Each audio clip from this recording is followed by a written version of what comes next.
તો વાત કરીએ જૂનાગઢની તો જૂનાગઢ ખાતેથી આમ આદમી પાર્ટીના પ્રદેશ અગ્રણી ગોપાલ ઇટાલિયાએ મૃતકોને શ્રદ્ધાંજલિ આપી સરકાર પાસે સહાયની માંગ કરી છે।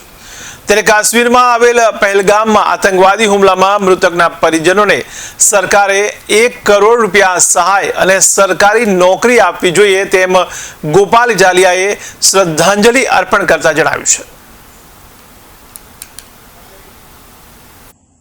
જે રીતે પણ નાશ કરવો પડે એ રીતે નાશ કરવા માટે સરકારે આગળ આવવું જોઈએ। એની ઉપર બોમ્બ મૂકે કે એની ઉપર યુદ્ધ કરે કે જે કંઈ સરકારને યોગ્ય લાગે એ કરીને પણ આ છાસવારે આતંકવાદીઓ જે આપણા દેશ ઉપર હુમલો કરે છે એને રોકવાની કોશિશ થવી જોઈએ। આજે આખા દેશભરમાંથી જે કંઈ પણ એ આતંકવાદી હુમલામાં મૃત્યુ પામ્યા હતા આપણા ભારત દેશના નાગરિકો, એમની અંતિમ યાત્રા હતી। સુરતમાં અંતિમ યાત્રા દરમિયાન મૃતક શૈલેષભાઈના પત્નીએ ખૂબ વેધક અને ખૂબ માર્મિક પ્રશ્ન પૂછ્યો છે।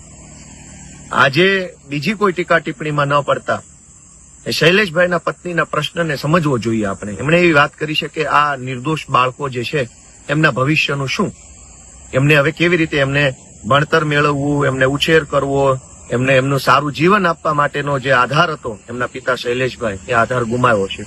તો કેવી રીતે હવે એ જીવન જીવી શકશે, કેવી રીતે એમના પરિવારનું ગુજરાન ચલાવી શકશે? ત્યારે કરોડો પોલીસવાળા, આ તે બધા કમાન્ડોની ફોજ નેતાઓની સુરક્ષા માટે તો છે, પણ જનતાની સુરક્ષા માટે કોઈ નથી। આજે મારે એટલી જ લાગણી વ્યક્ત કરવી છે કે આ આતંકવાદી હુમલામાં જે લોકોનું નિધન થયું છે એમના પરિવારને ગુજરાતની સરકારે ઓછામાં ઓછા 1 કરોડ રૂપિયાની સહાય આપવી જોઈએ।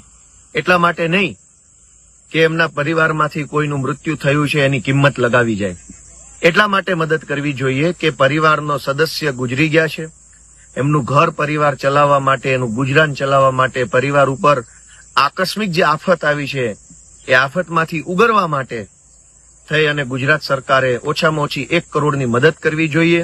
શક્ય હોય તો જેના પરિવારમાં આતંકવાદી હુમલાથી માણસોનું મૃત્યુ થયું છે એમના પરિવારના કોઈ યોગ્યતા ધરાવતા, શૈક્ષણિક યોગ્યતા ધરાવતા વ્યક્તિને બને ત્યાં સુધી સરકારી નોકરી આપીને પણ એના પરિવારને એક ગુજરાન ચલાવી શકાય, પરિવારને એક સ્થિરતા આપી શકાય એવો પ્રયત્ન ગુજરાતની સરકારે કરવો જોઈએ। મૂંગા ઉભા રહેલા નેતાઓ એ કોઈ જવાબ આપવા માંગતા નથી। હું આજે જે કંઈ પણ મૃતકો છે એમને શ્રદ્ધાંજલિ પાઠવું છું।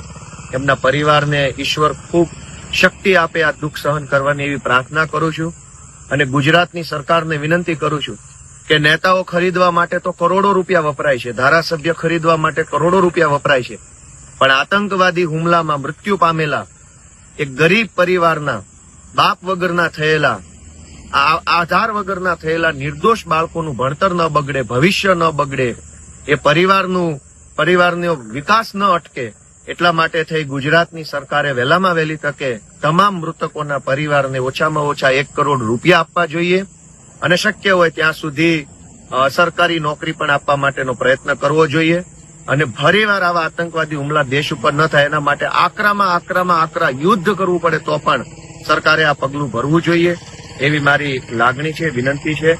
જય હિન્દ।